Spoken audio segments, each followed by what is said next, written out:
I'm Miss Gamble, and today we're reading The Sneetches by Dr. Seuss. The Sneetches. Now the star-belly Sneetches had bellies with stars. The plain-belly Sneetches had none upon theirs. Those stars weren't so big, they weren't really so small. You might think such a thing wouldn't matter at all. But, because they had stars, all the star-belly Sneetches would brag. We're the best kind of Sneetch on the beaches. With their snoots in the air they would sniff and they'd snort. We'll have nothing to do with the plain-belly sort. And whenever they met some, whenever they were out walking, they'd hike right on past them without even talking. When the star-belly children went out to play ball, could a plain-belly get in the game? Not at all. You only could play if your bellies had stars, and the plain-belly children had none upon theirs. When the star-belly Sneetches had frankfurter roasts, or picnics or parties or marshmallow toasts, they never invited the plain-belly Sneetches. They left them out cold in the dark of the beaches. They kept them away, never let them come near, and that's how they treated them, year after year. Then, one day, it seems, while the plain-belly Sneetches were moping and doping alone on the beaches, just sitting there wishing their bellies had stars, a stranger zipped up in the strangest of cars. "My friends," he announced in a voice clear and keen, "my name is Sylvester McMonkey McBean, and I've heard of your troubles, I've heard you're unhappy, but I can fix that, I'm the fix-it-up chappie. I've come here to help you, I have what you need, and my prices are low and I work at great speed, and my work is 100% guaranteed." Then quickly, Sylvester McMonkey McBean put together a very peculiar machine. He said, "You want stars like Starbelly Sneetch? My friends, you can have them for $3 each. Just pay me your money and hop right aboard." So they clamored inside, then the big machine roared, and it clonked and it bonked and it jerked and it burked, and it bopped them about, but the thing really worked. When the plain-belly Sneetches popped out, they had stars. They actually did. They had stars upon theirs.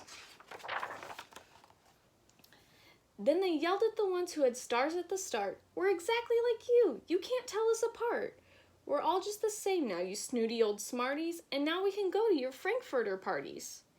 "Good grief," groaned the ones who had stars at the first. "We're still the best Sneetches, and they are the worst." "But now how in the world will we know," they all frowned, "if which kind is what, or the other way around?" Then up came McBean with a very sly wink, and he said, "Things are not quite as bad as you think. So you don't know who's who, that's perfectly true, but come with me, friends, do you know what I'll do? I'll make you again the best Sneetches on beaches, and all it'll cost you is $10 eaches." "Belly stars are no longer in style," said McBean. "What you need is a trip through my star-off machine. This wondrous contraption will take off your stars, so you won't look like Sneetches who have them on theirs." And that handy machine, working very precisely, removed all the stars from their tummies quite nicely. Then, with snoots in the air, they paraded about, and they opened their beaks, and they let out a shout. "We know who is who, now there isn't a doubt. The best kind of Sneetches are Sneetches without." Then, of course, those with stars got frightfully mad. To be wearing a star was now frightfully bad. Then, of course, old Sylvester McMonkey McBean invited them into his star-off machine. Then, of course, from then on, as you can probably guess, things got into a horrible mess. All the rest of that day, on those wild screaming beaches, the fix-it-up chappie kept fixing up Sneetches, off again, on again, in again, out again. Through the machines they raced round and about again, changing their stars every minute or two. They kept paying money, they kept running through, until neither the plain nor the star-bellies knew whether this one was that one, or that one was this one, or which one was what one, or what one was who. Then, when every last cent of their money was spent, the fix-it-up chappie packed up and he went, and he laughed as he drove in his car up the beach. They will never learn. No, you can't teach a Sneetch. But McBean was quite wrong, I'm quite happy to say, that the Sneetches got really quite smart on that day. The day they decided that Sneetches are Sneetches, and no kind of Sneetch is the best on the beaches.